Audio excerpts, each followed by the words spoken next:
Jika harga input L dan K masing-masing ialah 8 dan 2 per unit, maka kos pengeluaran diberi oleh fungsi kos C sama dengan 8 darab L tambah 2 darab K. Peminimuman fungsi pengeluaran C tertakluk kepada pengeluaran pada satu tingkat Q. Jadi untuk soalan B, saya akan teruskan dengan setup the operation function itself. So, dalam kes ini, kita akan membuat salah satu setup dari segi objective function. So, saya akan teruskan dengan 10 label, 10 capital. Kenapa 10? Kita akan buat tekaan untuk dapatkan tekaan dari segi variable yang kita akan buat selepas ini.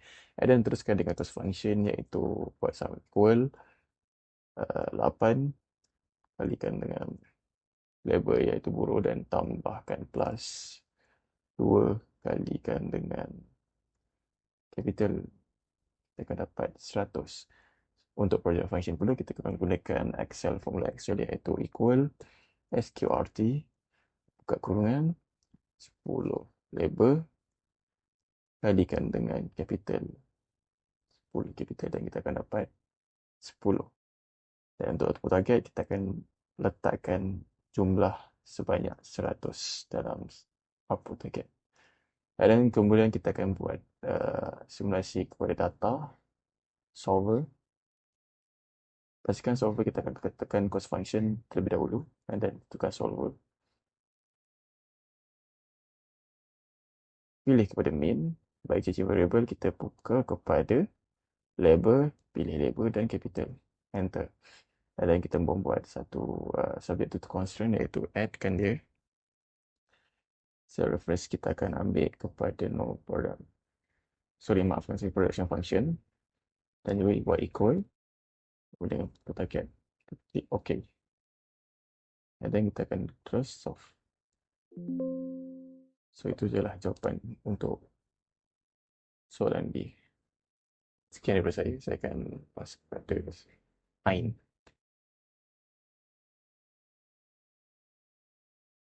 Bagi menjawab soalan C, kami menggunakan Macros Excel untuk menentukan nilai buruh dan modal yang meminimumkan kos dengan syarat output mesti tepat 100 unit. Pertama, masukkan jumlah awal buruh dan modal iaitu kedua-duanya ditetapkan pada 10 unit. Seterusnya, kira fungsi kos menggunakan formula Excel. Formulanya ialah sama dengan 8 darab buruh tambah 2 darab modal sama dengan 100.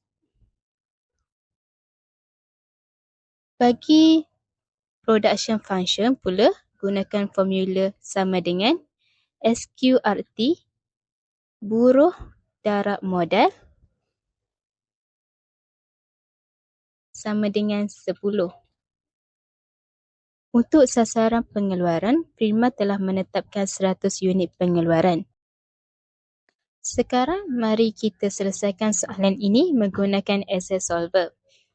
Pergi ke tab Data dan klik Solver.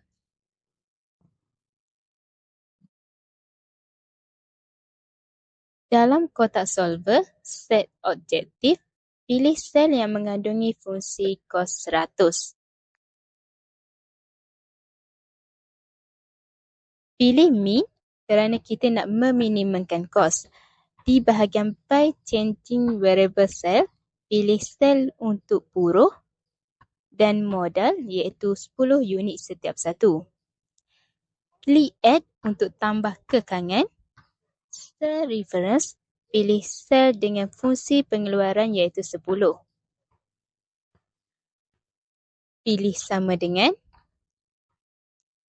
Constraint, masukkan sasaran output 100.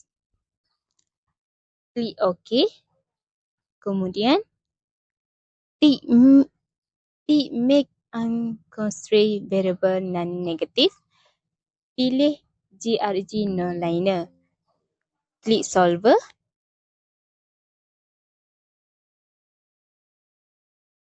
Jadi untuk bagi soalan D, kita diminta untuk menganalisis pesan apabila harga buruh meningkat daripada RM8 kepada RM12, manakala harga modal kekal pada RM2 Walaupun berlaku perubahan harga input, firma masih ingin menghasilkan 100 unit output dengan kos paling minimum.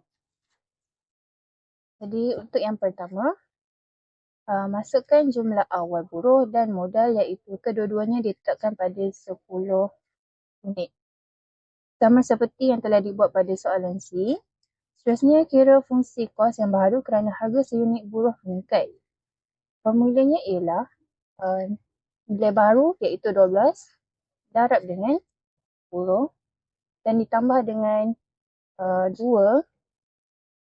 darab dengan modal iaitu 140. Bagi production function pula, gunakan formula sama dengan SQRT, buka kurungan dan dirab dengan modal dan buruh.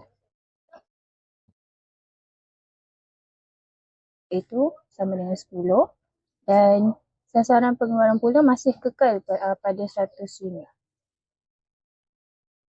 Terusnya, kita akan selesaikan soalan ini menggunakan Excel Solver. Pergi ke tab Data dan klik Solver.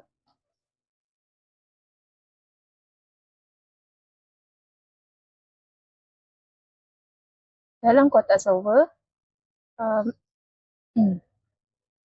set objektif, pilih cost function iaitu 140 dan tetapkan pada minimum. Dan pada kolom by changing variable cells, pilih buruh dan modal.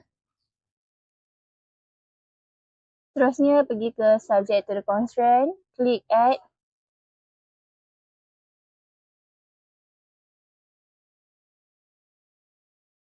Self reference, pilih production function.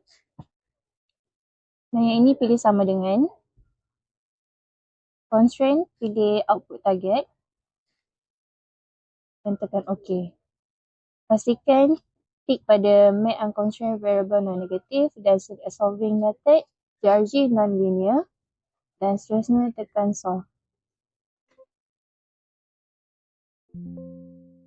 Jadi hasil analisis menunjukkan bahawa apabila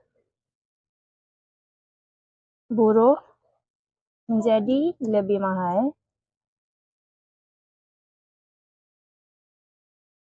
firma akan mengurangkan penggunaan modal,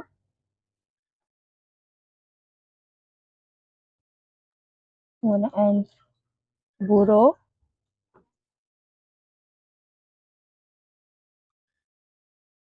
dan meningkatkan penggunaan modal.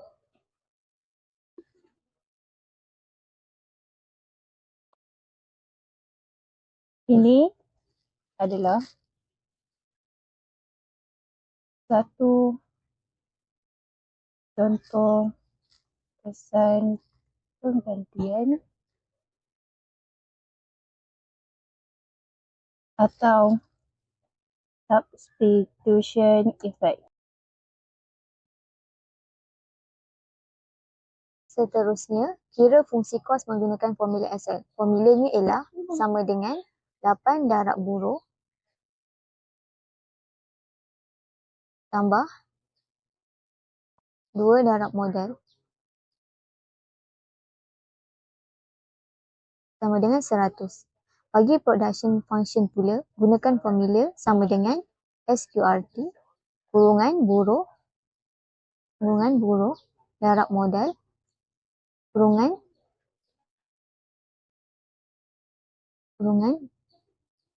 sama dengan 10. Untuk sasaran pengeluaran, firma telah menaikkan kepada 160 unit. Sekarang, mari kita selesaikan soalan ini menggunakan Excel Solver. Pergi ke tab Data dan klik Solver. Dalam kotak Solver, set objektif.